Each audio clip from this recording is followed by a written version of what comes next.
ఇక 5 ఏళ్ల మోడీ పాలనలో హైదరాబాద్కు చేసిన ఒక్క పని చెప్పాలని బీజేపీ లీడర్లకు టీఆర్ఎస్ వర్కింగ్ ప్రెసిడెంట్ కేటీఆర్ సవాల్ విసిరారు. అంబర్పేట్, ముషీరాబాద్ నియోజకవర్గాల్లో రోడ్ షో నిర్వహించిన కేటీఆర్ మెజారిటీ ఉన్నోళ్లదే ఢిల్లీ పీఠమన్న ఆయన అక్కడ ఉండాల్సింది చౌకీదార్, టేకేదార్ కాదని కేసీఆర్ లాంటి జిమ్మెదార్ అన్నారు. నరేంద్ర మోదీ గారు మన తెలంగాణ భూభాగాన్ని 7 మండలాలు తీసుకొని పోయి ఆనాడు ఆంధ్రాలో కలపడం జరిగింది. ఎందుకు జరిగింది? అది ఒక్కటే ఒక్క కారణం. చంద్రబాబు నాయుడు ఆనాడు ఎంపీలు ఉన్నారు. ఆ ఎంపీల మీద కేంద్ర ప్రభుత్వం ఆధారపడ్డది.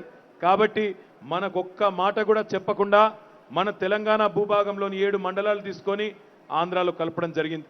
అంటే మంది బలం ఉంటే, ఎంపీల సంఖ్య ఉంటే ఢిల్లీలో ఏమైనా చేయవచ్చనేందుకు ఇదొక ఉదాహరణ. 5 ఏళ్ల తర్వాత నిన్న ప్రధానమంత్రి మోడీ గారు లాల్ బహదూర్ స్టేడియంకి వచ్చిండు.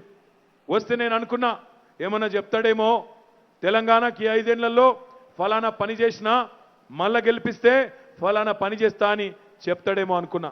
ఏం చెప్పిండు నరేంద్ర మోడీ? ఉత్త లొల్లి బొబ్బా తప్ప ఏం లేదు. డబ్బాల 4 రాళ్ళేసి ఊపినట్టు డామ్ డామ్ డామ్ డామ్ తప్ప ఏం లేదు. ఆలోచించండి. ఎప్పుడు గుర్తుకు రావు? రామ మందిరం గుర్తుకు రాదు అధికారంలో ఉంటే, మసీదు గుర్తురాదు, మందిరం గుర్తురాదు. ఎలక్షన్లు రాగానే గుర్తొస్తుంది మసీదు, మందిరం. హిందూ, ముస్లిం, ఇండియా, పాకిస్తాన్కి ఇది ఒక్కటి తప్ప ఏం తెలియదు. 5 ఏళ్ళు పనిచేసిన తర్వాత ఇవాళ వచ్చి అంటాడు మే చౌకీదార్ హూ. 5 ఏళ్ల కిందనేమో చాయ్ వాలా హూ, ఇప్పుడు మళ్ళీ వచ్చి మై చౌకీదార్ హూ, రేపు మళ్ళీ వచ్చి ఇంకేదో అంటాడు.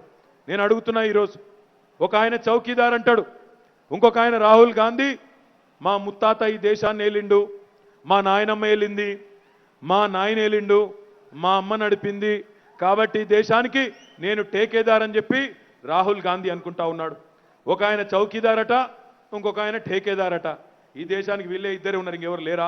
నేను అంటా ఉన్నా. అందుకే ఈ దేశంలోని సామాన్యులు, ఈ దేశ ప్రజలు ఈరోజు కోరుకుంటున్నది ఓ చౌకీదార్నో టేకేదార్నో కాదు, ఒక అసర్దార్, ఒక జోర్దార్, ఒక వఫాదార్, ఒక ఇమాందార్. ఒక్క మాటలో చెప్పాలంటే ఒక జిమ్మెదార్ నాయకుడిని, ఒక కేసీఆర్ లాంటి నాయకుడిని ఈరోజు దేశానికి ఇవ్వాలని కోరుకుంటా ఉన్నారు. నేను ఈరోజు సికింద్రాబాద్ పార్లమెంటు నుండి పోటీ చేస్తున్న భారతీయ జనతా పార్టీ అభ్యర్థిని అడుగుతా ఉన్నా, బీజేపీ పార్టీని అడుగుతా ఉన్నా, ఒక్క పని చెప్పండి. నరేంద్ర మోడీ గారు 5 ఏళ్లు పనిచేసిన ప్రధానమంత్రి హైదరాబాద్ మహానగరానికి చేసిన ఒక్క పని చెప్పు దమ్ముంటే నేను అడుగుతా ఉన్నా.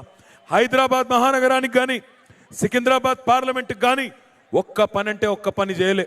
రాజ్యాంగబద్ధంగా మనకు రావాల్సిన నిధులు ఏవైతే కేంద్ర ప్రభుత్వం నుంచి రావాలనో అవి మాత్రమే వచ్చినాయి తప్ప అది కాకుండా ఒక్కటంటే ఒక్క పని అదనంగా హైదరాబాద్ కోసం చేసిన ముఖం లేని ఈ ఎన్డీఏ ప్రభుత్వం ఏ ముఖం పెట్టుకుని ఓట్లు అడుగుతుందని నేను అడుగుతా ఉన్నా.